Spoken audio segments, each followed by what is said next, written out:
From New York City, the makers of Clipper Craft Clothes for Men and more than 1,200 leading retail stores from coast to coast present that immortal character created by Sir Arthur Conan Doyle, the world's most famous detective, Sherlock Holmes, starring John Stanley.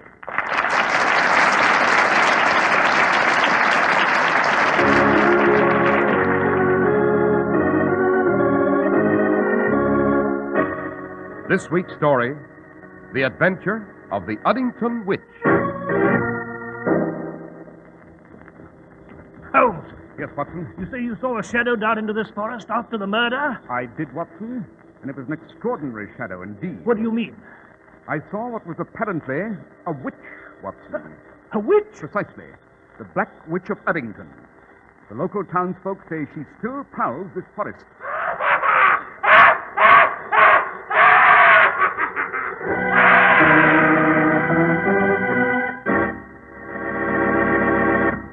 Well, good evening, Dr. Watson. Good evening, Mr. Harris. And what adventure are you working on tonight, Doctor? One of the strangest and weirdest in my memoirs. Holmes and I always referred to it as The Adventure of the Uddington Witch. The Adventure of the Uddington Witch. Sounds like something to raise the goose flesh, Doctor. Indeed it is, Mr. Harris. But first, Mr. Harris, I know you have something to say about Clipper Craft clothes. Indeed I do. The day you wear your new Clipper Craft suit for the first time, your friends are likely to wonder whether you came into an unexpected fortune. Your suit will fit as perfectly and feel as comfortable as if it were custom made. The rich-looking fabrics will give you long, dependable service. If your admiring friends wonder about your Clipper Craft suit costing only $40 or $45, suggest that they drop into the independent store in your community that sells Clipper Craft. This store is one of more than 1,200 of America's finest stores from coast to coast that combine their enormous purchasing power to keep your dollar from losing weight. That's why Clipper Craft can offer you beautifully tailored worsted suits at an unbelievably low $45. Right now, your Clipper Craft store can show you one in your favorite style and color. See his selection of top coats and overcoats, too, and see for yourself how true it is that Clipper Craft values can't be beat. Compare Clipper Craft with clothes selling for many dollars more.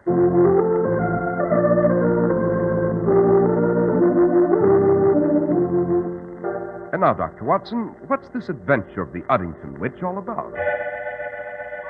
Well, Mr. Harris, it took place in '99, as I recall. Holmes and I were taking our ease at Baker Street one evening when we received an urgent and certainly a bizarre telegram.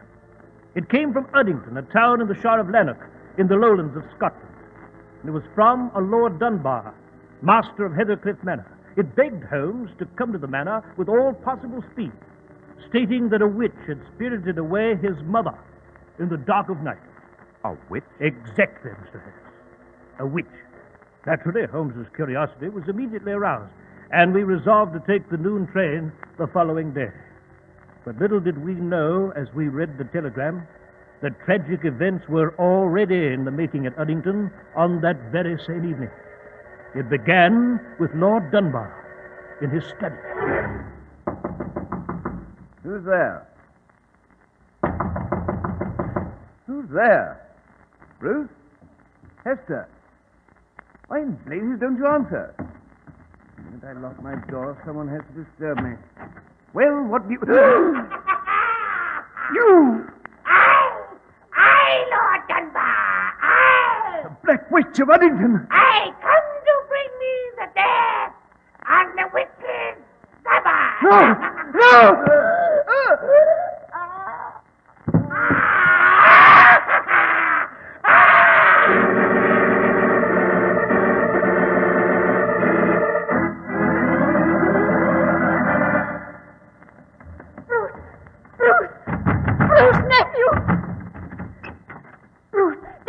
That scream? Yes, I was in bed when it came. Positively ghastly, too. Seemed to come from Uncle Andrew's study. Oh, yes, Bruce. Please hurry. Something's wrong. Terribly wrong. Come on, Aunt Hester. Let's have a look. Here's the study. Uncle Andrew! Uncle Andrew! Oh, Bruce, there's no answer. Then we better look in. The door's open. Good Lord. The witch's revenge. Andrew! Andrew! Oh!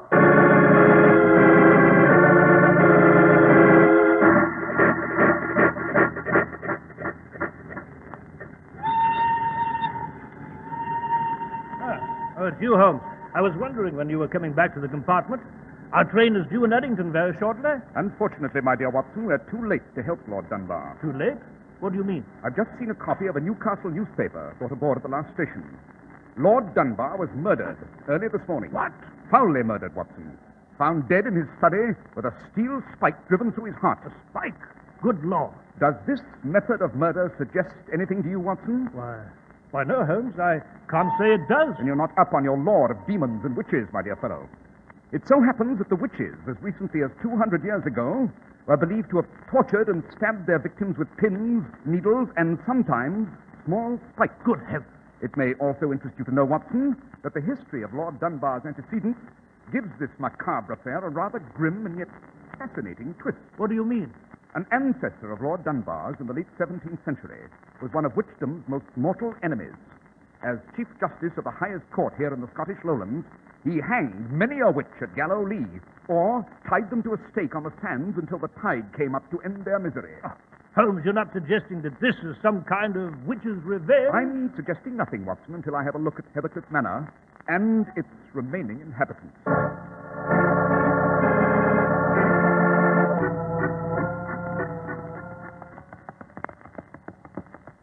I say, driver, Aye, sir. when shall we arrive at Heathercliff Manor? If you look sharp yonder, you'll see the lights of the accursed house, just beyond that wood. You think it has some sort of curse, then?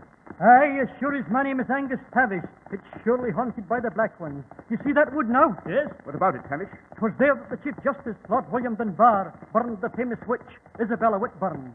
They say she stole a treasure chest of his and hid it somewhere in the woods. She was his cook, you see, and dealt in the black magic. And 'twas there, among those trees, the witches meet for the Sabbath on Rumours Day. Aye, but you'll never catch Angus Tavish taking the wood road, where the Black Witch of Uddington roams. I'm driving you the long way, around the moor. I can't say I blame him, Holmes. It's deuced dark in among those trees, I must say. Good Lord, what's that? It's the witch, the cursed witch. She's screaming and carrying on again. Tavish, quick, drive us through the wood road. No, sir. There's no a time. fiver in it for you if you do. I wouldn't take that road even if you gave me the treasure chest the Black Witch stole and buried there. Come on, Watson. Let's get out of this carriage. Holmes, what on earth are you going to do? Quick, Watson, follow me. Run, man, run. As luck's with us, perhaps we can beard this witch in her den.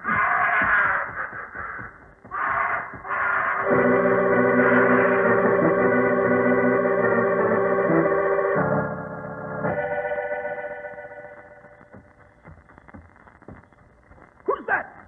Who's there? Halt, do you hear? Watson! You fool. Oh, it's you, Holmes. Yes, and you almost winged me with that revolver of Oh, yours. my dear fellow, you know, dash it all, I'm sorry. The truth is, I'm in a terrible sweat. I've been running through this foul wood, expecting every shadow under every tree to leap to the attack. Heard any more of that screaming and cackling, Watson? Oh, that confounded witch must have retired for the night, Holmes. Strange. Very strange. We've covered every foot of this wood. It's only a few hundred feet in every direction, yet no sign of our cackling friend. Well, I might say, Holmes, I'd be just as happy if I never see her. Even the Black Witch of Uddington, with all her magical powers, couldn't vanish into thin air so fast. And that maniacal cackling seemed to come from this grove of oak trees here. Oh, I'd say it came from Hades, Holmes. The deuce. It sounds as though she were being tortured and burned at some stake. Yes, a terrifying effect, Watson, and well calculated to keep the curious away. Come, Watson. But where to now, Holmes? Suppose we go to the house and meet its occupants.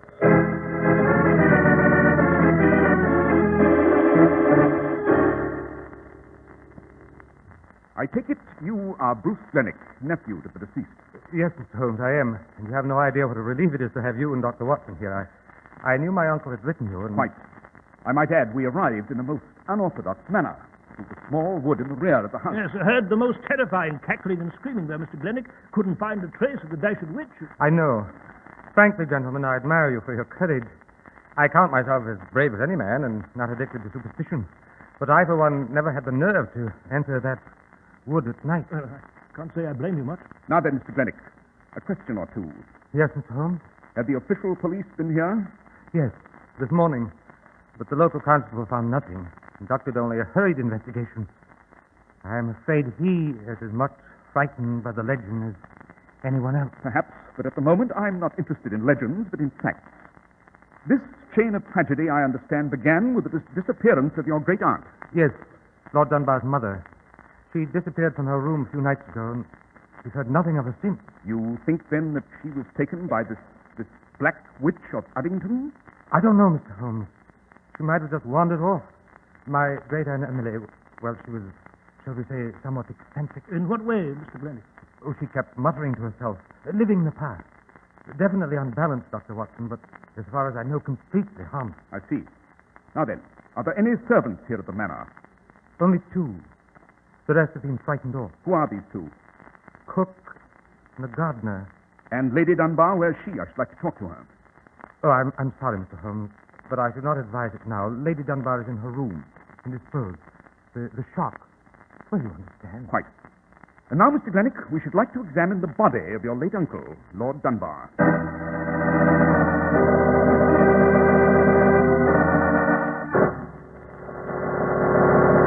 Good Lord, Holmes. What a ghastly sight. No wonder young Glennick excused himself the moment he showed us to the study here. A sharp spike driven directly into Lord Dunbar's heart. Yes. And with considerable strength, I might add, Watson. Hello, what's this? What's what, Holmes? There seems to be some fresh soil on the lower part of this fatal spike. Fresh soil? Quite. And observe, Watson, the peculiar shape of this spike. Long and narrow. And the remnant of a bit of string attached to the spike head. Well, I can't say I consider all this significant, Holmes. You know, Oh, come in. Mary Whitburn, the cook. Yes? Mr. Glennick roused me from my bed to prepare a hot supper for you. You'll find it in the dining room when you've a mind to eat it. Thank you, Mary. We'll be along presently. As you wish, sir. Rather peculiar coincidence, don't you think, Watson? You mean Holmes? I mean, this cook, Mary Whitburn, bears the same family name as the Isabella Whitburn, the Black Witch of Uddington. By Jove, Holmes, you're right. A remarkably ugly woman, too, with that mole on her cheek. Ah, yes, Watson, that mole on her cheek. Another peculiar coincidence. What do you mean? In the days when witchcraft was at its heyday, Watson, every witch bore what was called a witch's mark. And usually, it was a mole. Holmes, you mean this cook, Mary Whitburn, might be the It's Black... a bit too early to draw any conclusion as yet, my dear Watson. But come, let's have a look at the garden. The garden? What for? I should like to examine the flower beds.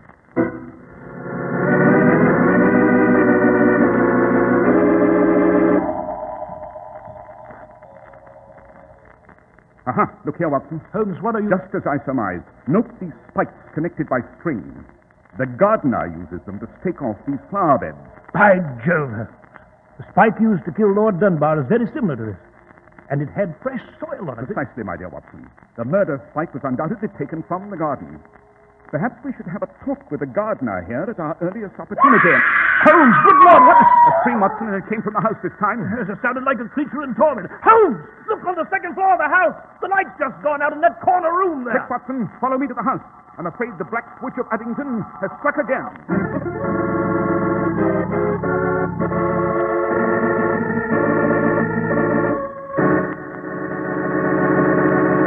How come such expensive-looking suits cost only $40 and $45? Well, that's what you may ask when you see the new Clippercraft suits, especially when you examine the careful tailoring details and run your fingers over the long-wearing fabrics. But it's no secret that the Clippercraft plan makes these remarkable values possible. And it doesn't take a certified public accountant to know how much money is saved for millions of family budgets when 1,200 of this country's finest independent stores from coast to coast concentrate their huge purchasing power. Yes, you'll have to agree, Clippercraft pure worsted suits are tremendous values at only $45. And be sure to see the new Clippercraft zipper top coat that's sweeping the country. A smart, lightweight coat that becomes a warm, cold weather coat when you zip in the lining. It's an all-weather sensation. That's why men who know insist on Clippercraft clothes. So be sure to visit the Clippercraft store in your city. These leading stores in the metropolitan area are proud to add their names to Clippercraft in your suits, top coats, and overcoats. In Manhattan, John Wanamaker Men's Stores, Broadway at 8th and 67 Liberty Street. Saks 34th, Broadway at 34th. In Brooklyn, Abraham and Strauss. In Newark, New Jersey, Boulevard Men's Shop, Kresge, Newark. And in Jamaica, the B&B Clothes Shop, 16408 Jamaica Avenue. And now, let's return to our story, Dr. Watson. Well, Mr. Harris, we raced back to the house, ran upstairs toward the corner bedroom whence that agonizing scream had come. It was there we found Lady Dunbar lying across the bed with a spike through her heart. The witch, the Black Witch of Uddington, Holmes. It has been here again. Yes, and with the apparent intention of exterminating the entire family. What is it, Holmes? Here on the floor. Observe, Watson. Well, it seems to be a bit of bark. It is indeed, Watson, an important detail of this hideous conspiracy. Holmes, listen. Yes, the witch again, Watson. Here, over here by the window. You know, Holmes, there she is, running across the lawn. You can see her there in the moonlight. Yes, now she's vaulting the fence with considerable agility, I must say. Now she's plunging into the wood. Quick, Watson, after her, and have your service revolver ready.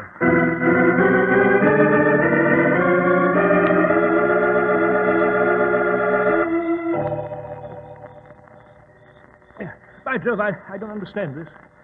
Watson, you don't understand what? Why, we followed that infernal creature into this grove of trees. We scoured every foot of it. And yet she's vanished again. Yes. Holmes, you're not even listening to me. What the deuce are you staring at? That large oak tree, Watson. A magnificent specimen, is it not? Note the huge trunk split toward its base. Obviously a dead tree struck by lightning many years ago. Oh, dash it, Holmes. I'm not interested in botany at this moment. My feet are soaked from the night dew on this blasted underbrush here. And furthermore, we've got some sort of black witch to contend with. Exactly, Watson. Suppose we drop in at the gardener's cottage on our way back to the manor. I trust you observed it was situated on the very edge of this wood.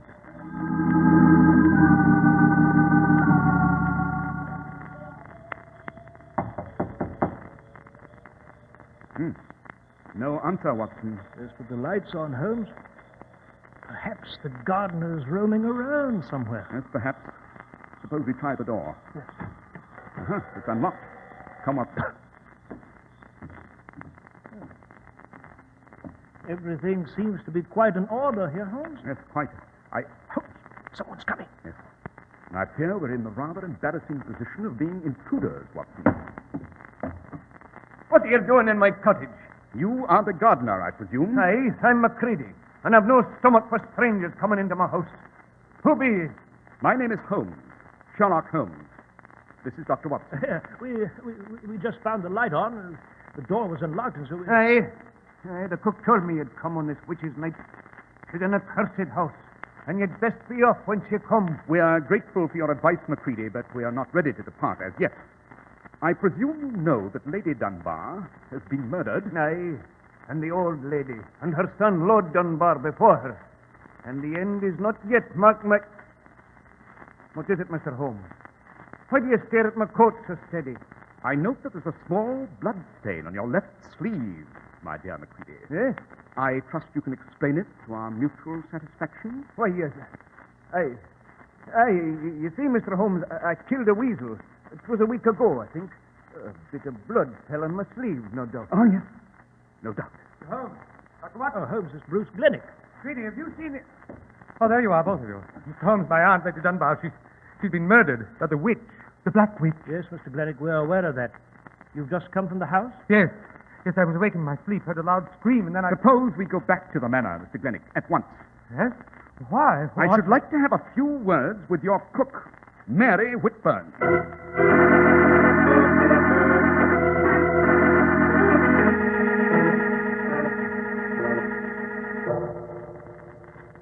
Young Glennick told us the cook's room was down this corridor, Holmes. Yes, Watson. A very interesting young fellow, Bruce Glennick. We should do something about his tailor. His tailor? Dash it, Holmes, what are you talking about? His suit, Watson, and specifically that area of his trousers from his knees to his boots. I can't say I noticed anything, Holmes. Didn't you, Watson? Then you haven't used your eyes. The rest of his suit was well creased, but that area was out of crease, unpressed. Well, what of it? Logic, Watson, logic. The most important indication of... Hello, here's Mary Whitburn's room. And the door's ajar. Hello, are you there? No answer. Suppose we go in, Watson. Holmes, look at this room. Yes, from every indication, our good cook with the witch's mark and the witch's name has packed and left in the utmost haste. Rather strange, isn't it, Holmes? On the contrary, Watson, it's quite logical. By Jove, Holmes, the witch again. Yes, and this time, Watson, the chase draws near to a close. This time, if all goes well, I hope to meet this hideous witch face to face. Come, Watson, back into that grove of trees.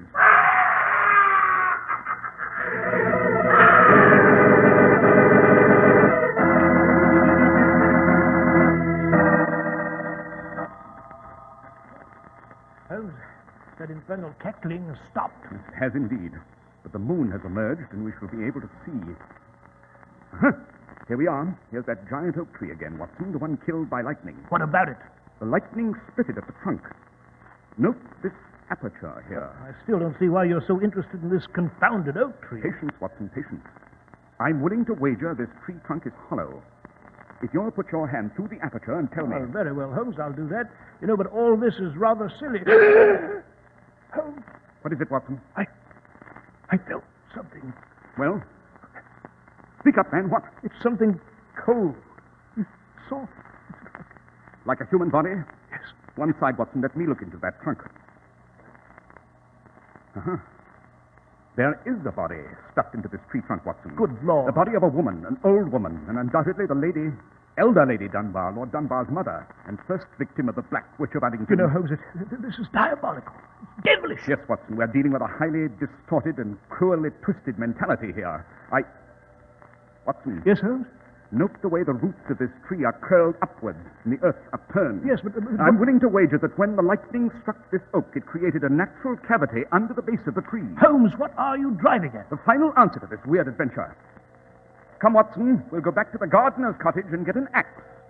And in a very short time, this great oak should reveal its secret.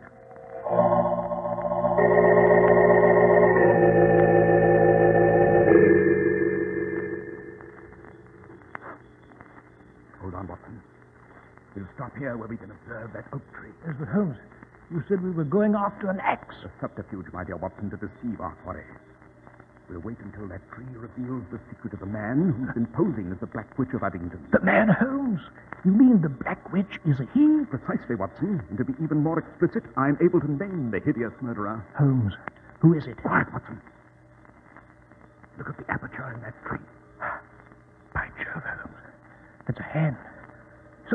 Someone's crawling out from within the tree. You have your revolver ready, Watson? Yes, I do. There he comes out of that tree. Holmes, it's Bruce Glennick. Halt, Glennick! Stop in your tracks! Come on, Watson! Yes. Holmes! He's still running! Fire away, Watson, and shoot to kill if necessary.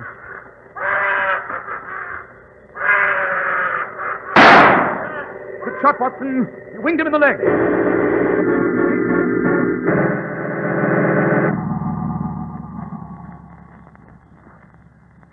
How is he, Watson? He's unconscious at the moment, Holmes. The pain, you know. But it's nothing serious, just a flesh wound. He'll come around in a minute.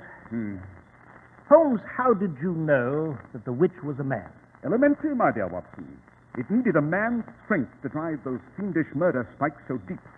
And it needed the agility of a young man to hurdle a 4-foot fence with skirts on, as we saw the witch do. Yes, but how did you know it was young Glennick here? It could be no one else than Glennick. You remember he told us that he never entered this wood? That he was in bed at the time of Lady Dunbar's murder? Yes. Obviously he lied. The fact that the crease was missing in his trousers from the knee to his boots was proof of that. The only way he could have lost that crease was running through high brush soaked with night dew. And the only high brush in the area is among these trees. By Jove, Holmes, you're right. He couldn't have lost a crease up to his knees by merely running across a lawn. But how you knew the witch, young Glennick here, was using that hollow oak tree as a hideaway... Again, an elementary observation, Watson. We pursued the witch and lost him twice in a small area of trees. He couldn't have simply vanished among the trees. Therefore, he must have been inside one of them. The bit of bark we found in Lady Dunbar's room was oak. I see. And after that, it was merely a case of looking for a hollow oak tree large enough to... Exactly, Watson. This tree is unique in that respect. Furthermore, Bruce Glennick tried to divert suspicion to Macready, the gardener, by using the garden spikes as murder weapons. Yes, but that bloodstain on Macready's sleeve... Quite legitimate, Watson. The stain was old and dry, and its dark red color indicated that it had been on his sleeve for some days. He no doubt did kill a weasel, as he said. And the cook, Mary Whitman? Merely a terrified servant with a name fairly common to this vicinity, and an unfortunate mole. I can't say I blame her for leaving post haste. Our friend Glennick is coming around. Yes, so he is. Holmes, why should young Glennick murder the members of his family, one by one? I think we may find the answer to that, my dear Watson, when we execute our original errand and chop down that accursed oak tree.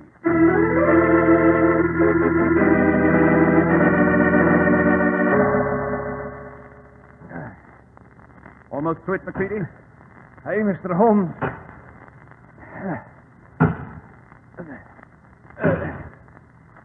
There she goes.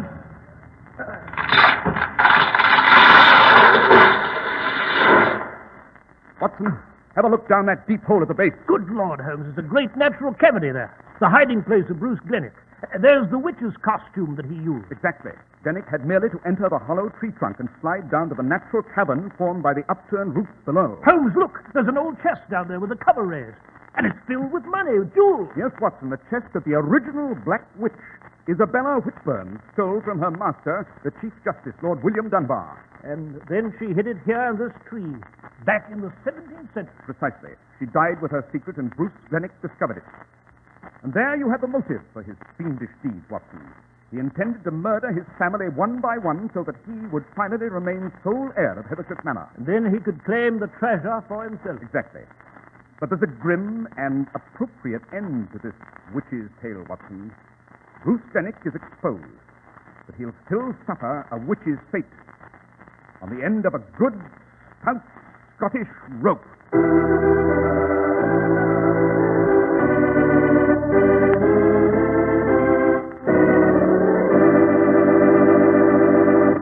Well, Dr. Watson, that was an exciting adventure.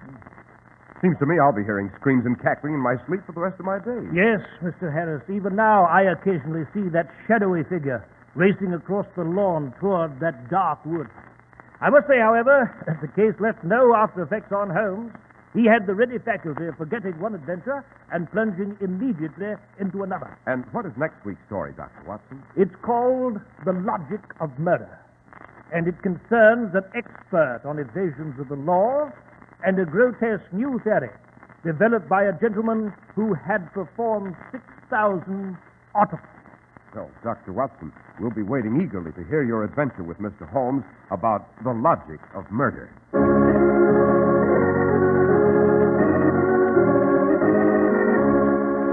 The makers of Clippercraft clothes and more than 1,200 stores from coast to coast have brought you another in the new series of broadcasts featuring the world's most famous detective, Sherlock Holmes.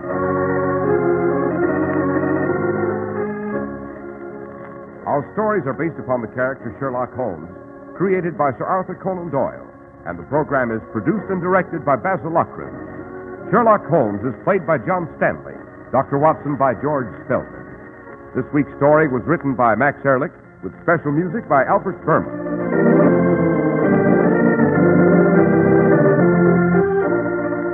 If you don't know your Clippercraft dealer, write Clippercraft, 200 Fifth Avenue, New York City.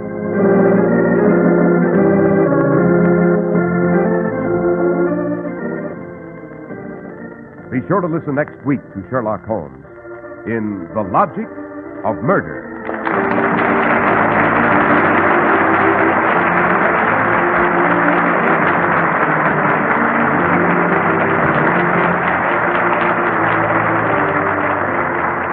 This is Cy Harris speaking for Clippercraft Clothes. This is the Mutual Broadcasting System.